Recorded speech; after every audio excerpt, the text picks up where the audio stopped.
Hello and welcome back to Sir Kent Said. Yes. I know I've been gone a minute. I was going through some shit. It's taken a turn for the better, and now I'm back. So I wanted to focus on something near and dear to my heart that I discovered recently. And if you ain't wise on this, you're fucking up. You're living your life wrong. I'm speaking, of course, of the series called The Godfather of Harlem, starring Oscar winner Forest Whitaker.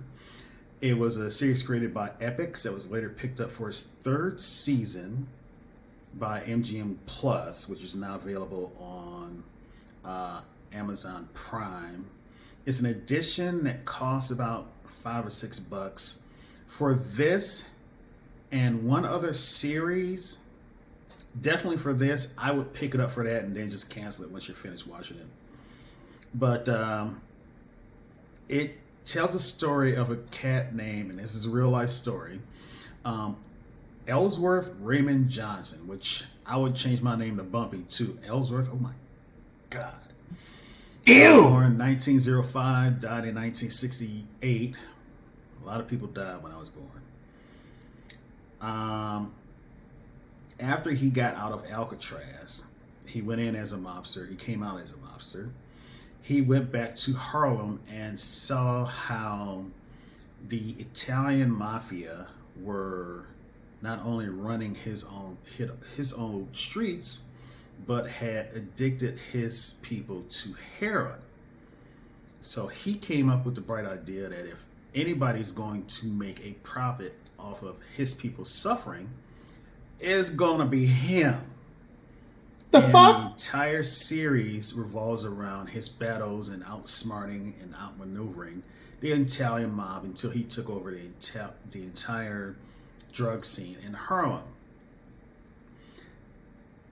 It's fucked up, but he, much like Galactus, is a necessary evil because while he was profiting off of the suffering of his own people, he's also turning around and investing that into the neighborhood, into housing, into programs. He actually was bribing police departments and police patrols. If you patrol in Harlem, you're going to do it a certain kind of way. So yes, he is very necessary evil. And his exact opposite in the series is a guy that we all know and love, known as Malcolm X. As it turns out, these two were raised together, came up together, so they have a very deep relationship. And while their approaches to the Harlem issues are completely different, they intersect enough to where the bond that is portrayed between the two of them is understandable, and you kind of pull for both of them at separate times. And come at me in the comments about this. Was there more than one attempt on Malcolm X's life? Because, and probably for the sake of telling the story, there was one attempt that was thwarted by Bumpy. He saved Malcolm's life by the Nation of Islam. And I guess the second one, they got him. So yeah, school me up on that in the comments.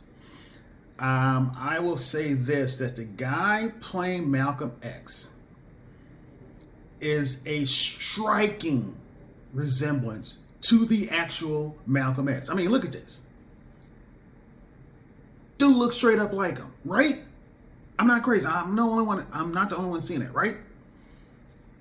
Okay. Also, another, and this entire series is so stacked as far as actors. Giancarlo Esposito. English, motherfucker. Do you speak it? Who plays Congressman Adam Clayton Powell Jr., who quietly, behind the scenes, behind the face of the civil rights movement at the time, Dr. King, was the one that actually got the first civil rights bill passed at that time. So he was equally talented as he was. He was serving up dick left and right. I mean, he was a skirt chasing, drinking, chain smoking. If it had a pussy, he was smashing kind of guy behind the scenes. And then wolf in sheep's clothing, he had the largest congregation in Harlem, maybe in New York at the time.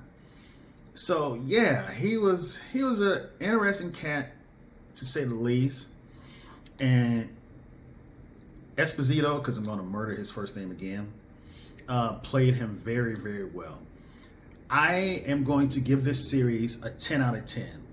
The clothing, all the vehicles that were used in it were real. They actually went out and found all of these cars. So that in itself must have cost like an arm and a dick. But you really need to, especially this month, catch up on this series. I highly recommend it, and I think you need to go out and watch it. Okay, so please like, subscribe, comment, and share, and I'll see you on the other side.